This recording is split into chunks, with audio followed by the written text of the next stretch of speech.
एक और चीज़ मैंने ऑब्जर्व की है कि आपकी आपकी लाइफ में जो आपके रिश्ते हैं, हाँ लाइक पता चलता है कि ये जो साहब आए हैं ये आपके 6 क्लास के फ्रेंड थे, या बिल्कुल। आपके 5 क्लास के फ्रेंड थे, या ये आपके उस दौर में आपके हमसाए थे। आप बताते हैं कि ये मेरी बहन पैदा हुई थी तो इस वक्त ये मेरे हमसाए थे। हाँ तो इस तरह के लोग जब मिलते हैं तो वो मुझे बहुत उससे इंस्पिरेशन मिलती है कि इतने पुराने रिश्ते भी जो है वो संभाले शुक्र जा है अल्लाह सकते का, हैं। शुक्र है तो अल्लाह सर वो आप हमें क्या कहेंगे कि हम अपने अंदर ऐसा क्या पैदा करें, क्या क्वालिटीज़ हमारे अंदर होनी चाहिए जिससे हमारे रिश्ते इतने लॉन्ग लास्टिंग हो जाए, इतने अरसे तक हमारे रिश्ते इतने खूबसूरत रह जाए जैसे आपके देखिए, रिश्तों को बचाने के लिए आपको हमेशा कुर्बानी देनी पड़ती है।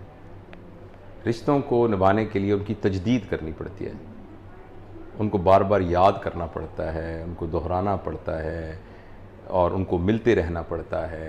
मेरे एक दोस्त हैं, वो हैं प्रोफेसर बख्शी, हिंदुस्तान में हैं। तो मेरे दोस्त बन गए, वो अपना बहुत बड़े सर्जन हैं, इंडियन एसोसिएशन ऑफ सर्जरी के वो प्रेसिडेंट रहे। तो वो हमारे दोस्त बन गए। फिर मैं गया वहाँ इंडिया में, जब वो थी सार्क की कॉन्फ्रेंस, तो मैं I was one of the key note speaker, तो वो मेरे और भी दोस्त बन गए। अच्छा, अब मुझे ना रात को, अभी कोविड वगैरह हुआ काफ़ी ज़्यादा, तो वो मुझे रात को फ़ोन करते हैं और जावेद ओ पाजी मैं जिंदा है, मैं ठीक है, तो तू भी ठीक है, बस ਜਦੋਂ ਕਿਸੇ ਦੀ याद आवे तो फ़ोन कर लेना चाहिए। तो बस मैंने तेरी याद आई सी तो मैं फ़ोन किया। मुझे उनकी बात ये बहुत अच्छी लगती है। तो उनका बेटा है तनवीर बख्शी, उसका नाम है, और बेगम है उनकी सबरीन, वो गायनोकोलॉजिस्ट हैं। अब वो मेरे वो वहाँ दोस्त हैं, तो वो ना मुझे याद कराते रहते हैं, कहते हैं ओ जावेद ओ यार तेन मेरी तेरी याद आई सी, तो मैं कहता हूँ मैं फ़ोन कर लूँगा। तो जिसकी याद आए उसे फ़ोन करते रहना चाहिए, उससे मिलते रहना चाहिए, खैर खैरियत पूछती रहनी चाहिए, तो उनसे ताल्लुक़ निभा के, और जो है ना रिश्तों के लिए कुर्बानी देनी पड़ती है, और रिश्ते ही आपका सबसे बड़ा सरमाया होता है। देखें, जिस वक्त आदमी बिल्कुल, मेरी उम्र ज़ाहिर अब ढल रही है आहिस्ता आहिस्ता, सबकी हमकी ढलनी है, तो मैं ये देखता हूँ कि एंड में आपके पास पैसे कितने थे, आपके पास गाड़ी कैसी थी, आप किस बड़े घर में रहते हैं, ये इतना अहमियत नहीं का बायस नहीं होता। जितनी अहमियत का ये बायस होता है कि आपके रिश्ते में कौन कौन से लोग हैं, आपके ताल्लुक़ में कितने लोग हैं, तो उनके लिए कुर्बानी देनी पड़ती है। और दूसरी बात, ये बात याद रखनी चाहिए कि ज़रूरी नहीं है कि जो आपके दोस्त हो ना, आपका मिजाज उनसे बहुत मिलता हो, ज़रूरी नहीं कि वो बहुत अच्छे लोग हों। मैंने एक ना किसी ऑथर की एक पढ़ा, वो उसका गुरु रजनीश की किताब में लिखा हुआ था एक वाक़या।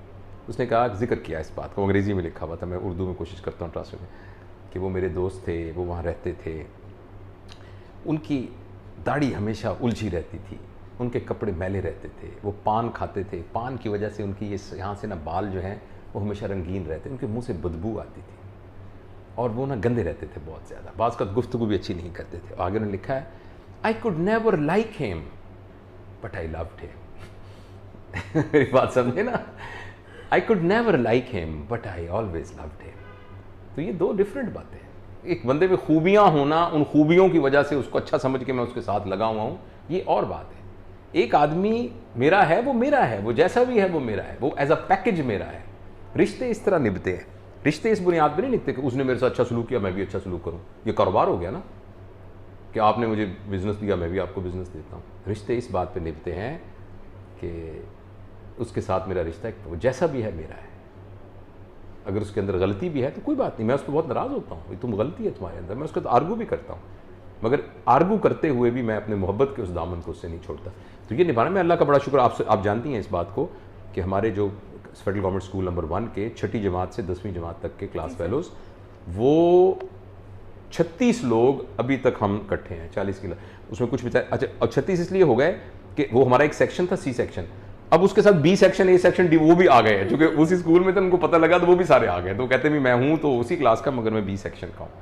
तो हम मिलते हैं जब इस्लामाबाद, मैंने अपने चैनल के ऊपर भी उसकी बहुत सी देखी थी।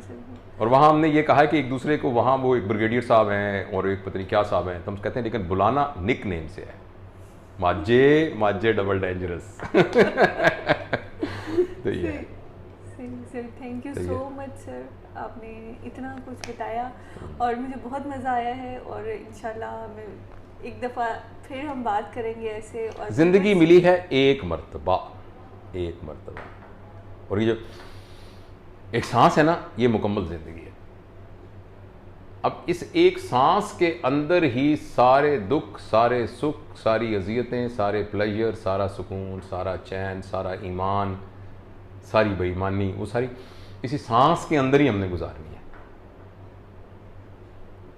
तो एक ज़िंदगी सांसों का इनाम है, तो हर सांस के अंदर ज़िंदगी भरपूर तरीके से हमारे अंदर अब्जॉर्ब हो और हम उसको कंज्यूम करें। ये हमने कंज्यूम किया ज़िंदगी को, बस ये हमारी ज़िंदगी अच्छी गुजर गई। अब अगला साल आएगा। देखो हम इतने कमज़ोर हैं कि हम सांसों में ज़िंदगी को नहीं डिवाइड, चलो हम दिनों में डिवाइड कर लें कि ये मेरा दिन जो है ना ज़बरदस्त गुजरा, आज के दिन मैंने कुछ गड़बड़ नहीं की, बड़ा अच्छा मेरा रिश्ते भी निभाए, सेहत का भी ख्याल रखा, दोस्तों का भी ख्याल रखा, इल्म भी हासिल किया, ठीक है, डिवाइन के साथ भी कनेक्शन को स्ट्रॉन्ग किया। आज का दिन गुजर गया, एक सांस, ठीक, अगले कदम रख लें। इस तरह करते करते हमारा जाने का टाइम आ जाएगा, और जब जाने का टाइम आएगा तो क्या अच्छा हो कि हम कहें थैंक यू वेरी मच, खुदा हाफिज़, थैंक यू। इसी का नाम ईमान की मौत है। अवेयरनेस की मौत का नाम ईमान की मौत है। आप जानते हुए जाने, ज़ाहिर जब आप जब पता है कि आप जा रहे हैं तो कैसे आपका कनेक्शन जो है वो डिवाइन के साथ नहीं होगा स्ट्रॉन्ग, और तो आप इस तरह करके जाएं, खुदा हाफिज़, thank you, very good, okay, see you. तो इस तरह करके दुनिया से जाएं। बस इसी का नाम ईमान की ज़िंदगी है, और इसी का नाम जो है एक अच्छी ज़िंदगी है। थैंक यू अब रोने ना लग जाना। Thank you sir, thank you so much. Thank you.